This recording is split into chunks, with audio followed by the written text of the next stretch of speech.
sebuah acara selalu diawali dan dikawal melalui kalimat pertama tasyakkur bin ni'mah kepada Allah Subhanahu wa taala, dan diikuti beserta salawat salamnya kepada baginda Rasul. Karena sesungguhnya ibu dan bapak semuanya ini adalah modal. Karena sesungguhnya orang-orang model kita kalau ditakar antara amal kebaikan dengan amal kejelekan, sudah barang tentu lebih banyak amal kejelekannya. Betul nggak, Bu? Jangankan lagi nonton dangdutan, lagi pengajian saja yang disebut dengan dosa selalu ngikutin kita. Betul nggak, Bu? Ningali artis dangdut pakai baju budak dan merecet juga luput. Lagi pengajian saja yang disebut dengan dosa selalu ngikutin kita. Buktinya apa? Begitu saya tadi datang dari belakang, ibu langsung pada ngelirik ke saya. Langsung si ibu yang sebelah situ ngomong, oh itu yang mau ceramah gendut ya. Gak boleh, ambil itu ke kiai. Buat gendut, kiai mah gak boleh gendut, atau berisi. Diri bahwa kita tuh lagi pengajian saja, lagi niatkan baik saja, yang disebut dengan dosa selalu ngikutin di. Maka pertama ibu dan hal selanjutnya yang akan menyelamatkan kita untuk masuk ke surganya Allah itu ternyata ada dua hal. Ada dua. Yang pertama yang akan menyelamatkan kita untuk masuk ke surganya Allah itu karena rahmat Allah. Apa itu rahmat Allah? Karena kasih sayang Allah. Karena kasih sayang Allah. Tak kenal maka tak sayang maka tak cinta maka ta'aruf. Kalau kita nggak ngerasa kenal dengan Allah, mana Allah bakal ngasih kesayangan buat kita? Kalau kita merasa diri nggak pernah memperkenalkan diri kepada Allah, nggak pernah menyebut nama Allah, nggak pernah zikir kepada Allah, maka Allah pun tidak akan mengenal kita. Kalaulah kita seperti itu, maka niscaya nanti di yaumil akhir kita tidak akan bisa masuk ke surganya Allah. Na'udzubillah, tsumma na'udzubillah. Maka modal pertama kalau kita ingin masuk ke surganya Allah itu adalah pertama rahmat Allah, kasih sayang Allah. Kalau Allah sayang kepada kita, maka kita pun harus sayang kepada Allah. Kalau Allah cinta kepada kita, maka kita pun harus cinta kepada Allah. Sebab kalau kita tidak cinta kepada Allah, maka Allah pun akan benci kepada kita. Bencinya bukan berarti cemburu, tapi tidak akan memasukkan kita kepada surganya Allah. Itu bukti bahwa Allah tidak cinta kepada kita. Ibu sering mengingat Allah, Bu? Bu? Bu? Ayah? Bu, ayah? Bu, ayah?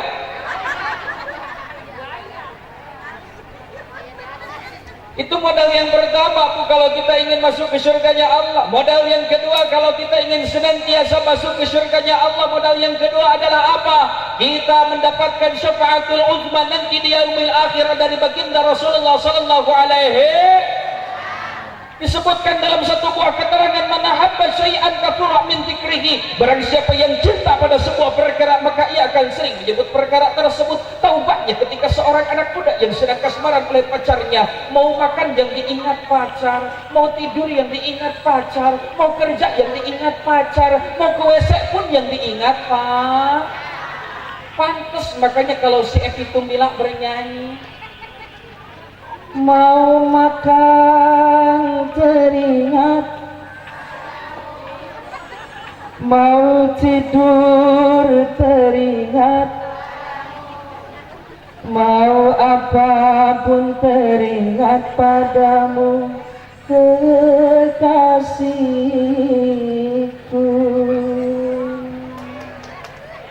Terkenal di tepuk tangan Bu Sana Japati. Ibu dan bapak yang saya hormati dan Allah muliakan, makanya kalau kita ingin mendapatkan syafaatul uzma dari baginda Rasul, sebut sering-sering nama baginda Rasul. Bahkan baginda Rasulullah sallallahu alaihi wasallam menegaskan kepada kita semua, akhir salata alayya fa inna salata maghfiratun lidzunubikum. Akhir pekobakan ku aranjeun kabeh as-salata yang disebut dengan salat. Orang kompak. Akhir perbanyaklah oleh anda semua as-salata yang disebut dengan coba 1, 2, 3. Kurang kompak yang belakang. 1, 2, 3.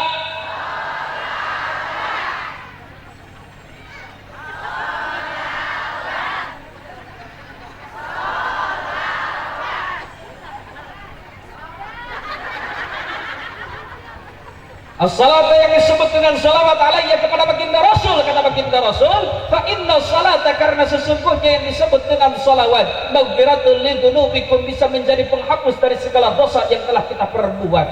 Dosa yang udah kita lakuin aja bisa Allah ampuni melalui salawat, apalagi kalau kita punya keinginan. Makanya banyakin sholat. Ibu sering nggak salawatan? Ibu sering nggak salawatan? Lebih sering selawatan, lebih sering ngedengerin dangdutan. Oh, jangan ada dusta di antara kita. Lebih sering selawatan atau lebih sering ngedengerin dangdutan? Katanya man ahabba syai'an kathura min dzikrihi, barang siapa yang cinta pada sebuah perkara maka perkara tersebut akan sering diucapkan oleh orang tersebut. Ibu suka enggak selawatan? Ibu cinta enggak kepada Rasul? Sering enggak nyebut nama baginda Rasul? Mudah-mudahan kalau kita sering menyebut nama baginda Rasul, kita akan diakui sebagai umatnya baginda Rasul. Amin ya Allah ya Rabbal. Makanya yang disebut dengan sholawat itu ibu harus diaplikasikan dalam kehidupan sehari-hari, harus sering dibacain. Ini mah kadang-kadang ibu gara-gara punya anak bayi masih lucu-lucunya ditimbang. Apa yang ditimbang ini disebutnya? Anak siapa? Anak siapa? Pun bahasa Sunda nama anak saha, apa anak siapa teh? Terus dah ngomong bapak nama anak raja, padahal bapaknya terjadi RT acan. Betul nggak Bu? Makanya kalau kita sering menyebut nama baginda Rasul, tanda cinta kita kepada baginda Rasul. Saya 2 bulan ke belakang, ibu dan bapak semuanya pernah bertemu dengan Ustadz Soleh Mahmud. Ibu kenal nggak sama Ustadz Solmed? Kenal nggak Bu sama Ustadz Solmed? Emang Ustadz Solmed kenal ke ibu? Atau itu mah bukan kenal, apal gitu? Aku ngaku aja. 2 bulan ke belakang saya dipanggil oleh pihak manajemen Jakarta untuk ngegantiin jadwal tausiahnya Ustadz Solmed di Jakarta karena Ustadz Ahmad Al-Habsyi kecelakaan di Mandailing Natal. Jadwal Ustadz Ahmad Al-Habsyi diganti sama Ustadz Solmed dan buat Ustadz Solmed dilemparin ke saya. Akhirnya saya berangkat jam 2 siang ke Kedoya Jakarta, ketemu sama Ustadz Solmed jam 5:30 sore, ngobrol dulu di rumahnya Ustadz Solmed. Beliau manggil saya, Ustadz sini. Akhirnya saya ngedeket, ada apa Pak Kiai? Antum kapan berangkat dari Subang? Tadi Pak Kiai jam 2. Oh iya. Iya saya mau nanya lagi sama antum, kata Ustadz Solmed begitu.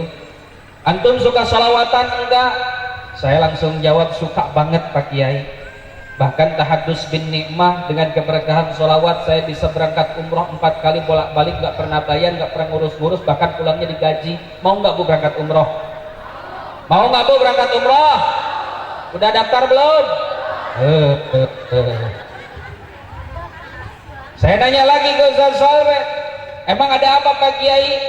Saya juga sama Ustadz pecinta sholawat, kata Ustadz Solmed begitu. Oh emang begitu Pak Kiai? Iya. Bahkan dulu ketika saya pertama kali dikenal di layar televisi, pertama kali saya dikenal di layar televisi itu kan melalui sinetron Pesantren Rock and Roll, betul nggak Bu? Kalau Ustadz Solmed mau ceramah di Pesantren Rock and Roll selalu ngomong dulu begini, are you ready? Nah ya gitu. Dulu ketika saya pertama kali dikenal di Pesantren Rock and Roll, saya lagi syuting Pesantren Rock and Roll, lagi break syuting, saya ngobrol pinggir jalan sama 3 orang teman saya.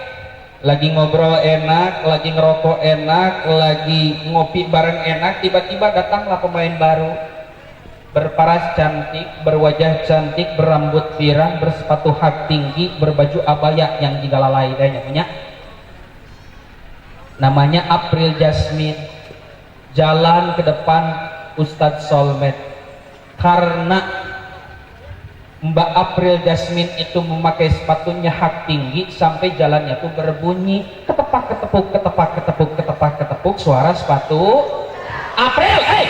Kan ngobrol ke si April gitu ya, astagfirullahaladzim, maknya segelis-gelis disebut kuda. Ya gadeng Ibu dan Bapak yang saya hormati dan Allah muliakan, ketika lewat ke depan Ustadz Solmed, akhirnya Ustadz Solmed nanya ke Mbak April Jasmine. Mbak, nanya sekali enggak dijawab sama April Jasmine. Akhirnya si Ustadz nak Solbet nanya lagi yang kedua kalinya, Mbak, nggak dijawab juga. Akhirnya nanya yang ketiga kali, Mbak, saya dari tadi nanya Allah. Ditanya begitu Ustadz Solbet bukannya ngejawab, ibu dan bapak semuanya malah kabur. Itu Mbak April Yasmin. Akhirnya Ustadz Solbet pun ngerasa kesinggung, masa saya Ustadz nanya ke perempuan bukannya dijawab, malah kabur. Akhirnya Ustadz Solbet apa? Ibu balas dendam, pulang dari syuting langsung sholat maghrib, habis sholat maghrib langsung baca sholawatan sama tawasulan, baca sholawatan sama tawasulan. Pas baca sholawatnya langsung ditetep, ditatap, dilihat yang namanya foto April Yasmin yang ada dalam handphonenya, sembari dibacain sholawat Allahumma sholli ala sayyidina Muhammad wa ala ali sayyidina Muhammad, dibacain 11 kali nggak berhenti langsung diijabin, ya Allah ya Rahman ya Rahim, dengan keberkahan salawat yang saya bacakan buatlah rasa rindu seorang April Yasmin kepada Soleh Mahmud. Bos itu diucapin ibu. Marhaban jadal Husaini, marhaban marhaban marhaban ya nural, marhaban marhaban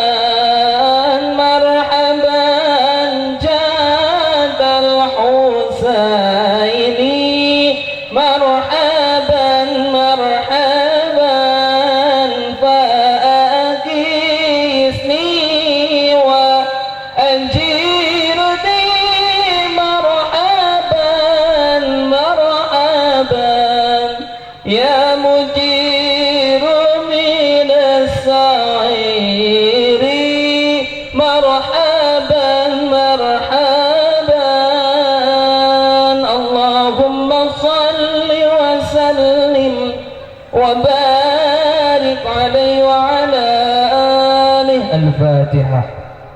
Dalam kehidupan sehari-hari kita mesti banyak sholawatan. Ibu suka sholawatan, Bu?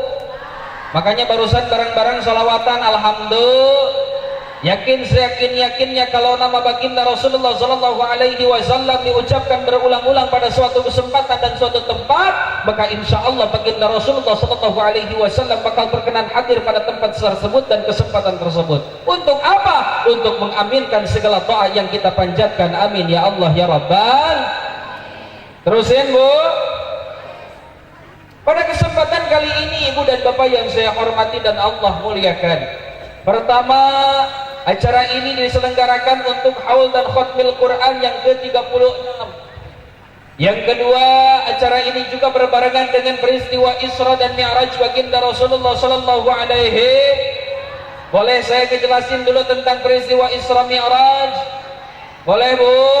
Nanti kita kaitkan dengan pendidikan anak yang sedang kita kenyam pada kesempatan kali ini.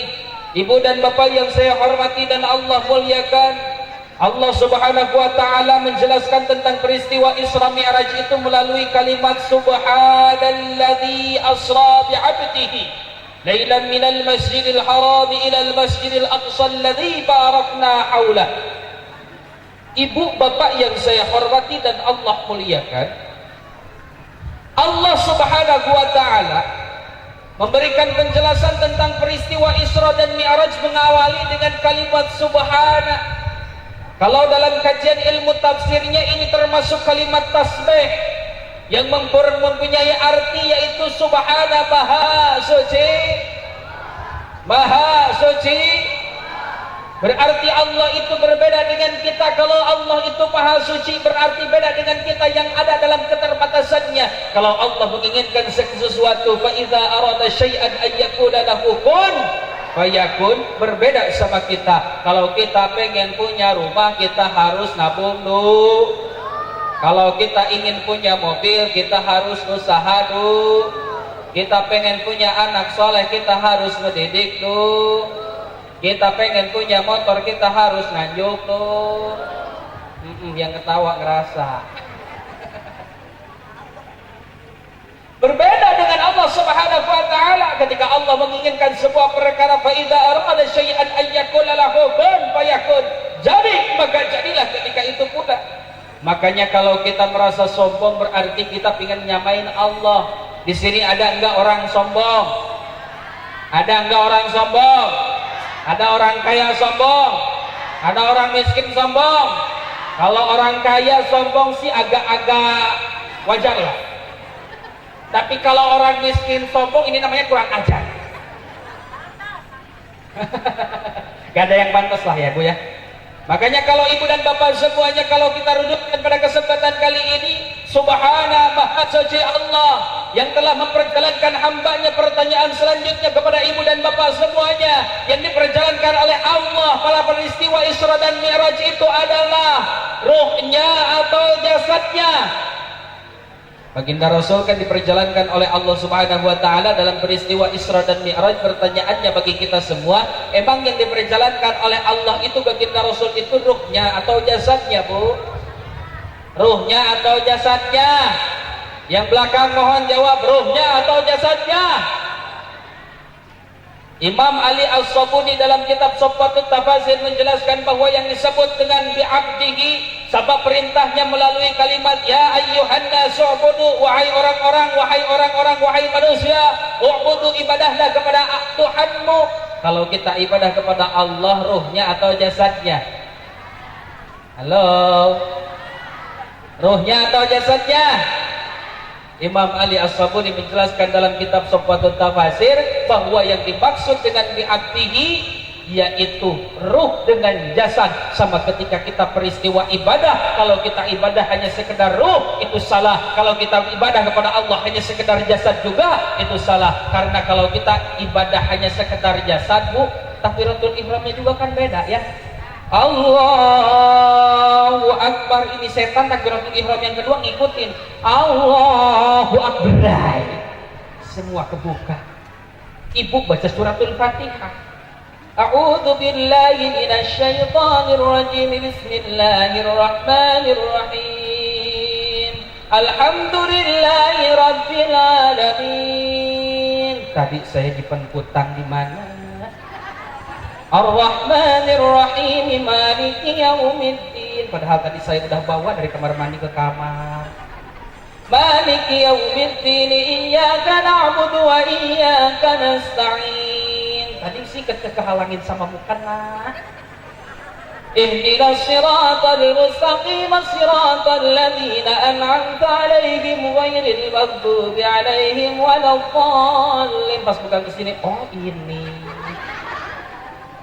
Kadang-kadang kita begitu ya Bu ya, betul enggak? Betul enggak?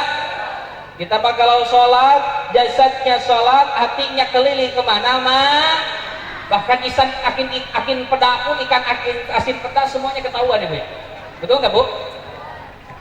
Nah, yang disebut dengan ibadah kata Allah Subhanahu wa taala itu adalah ruh dengan jasad. Kalau jasadnya saja salah, kalau ruhnya juga salah. Yang benar itu adalah kedua-duanya. Kalau kita ngelaksanain ibadah itu sekedar jasad, nggak pakai ruh, berarti ibadahnya itu hanya sekedar jasad, tidak diterima sama Allah Subhanahu wa taala. Kalau kita beribadahnya itu hanya sekedar ruh, nah ini yang mendatangkan kelompok-kelompok ekstremis, kelompok-kelompok sesat di masyarakat kita. Masa katanya sholat cukup dengan sekedar niat saja? Katanya sholat bisa dilaksanain di motor. Mana ada sholat bisa dilaksanain di motor, betul nggak Bu? Nah ini. Makanya kita harus mengambil siloka-siloka, kiasan-kiasan yang ada dalam sholat. Ibu, saya pengen nanya nih, pembelajaran dalam kehidupan sama dengan pendidikan anak nih akan kita ambil dari kiasan-kiasan dari sholat. Sholat diawali melalui kalimat apa Bu? Sholat diawali dengan kalimat takbiratul ihram. Dikitakan kalau takbiratul ihram itu begini, Allahu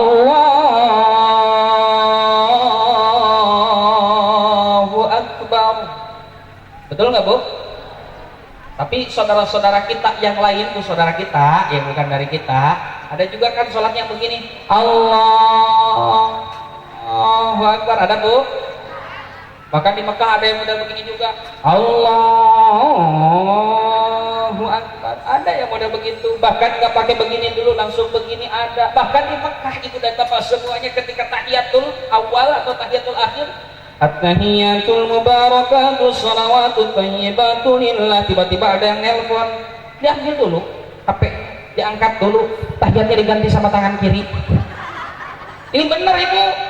Mana yang harus kita ikuti adalah yang dijajarkan dan diajarkan oleh guru-guru kita, agar apa? Nasab keilmuannya sampai kepada baginda Rasulullah sallallahu alaihi. Ini takbiratul ihram. Terus sholat diawali oleh takbir, diakhiri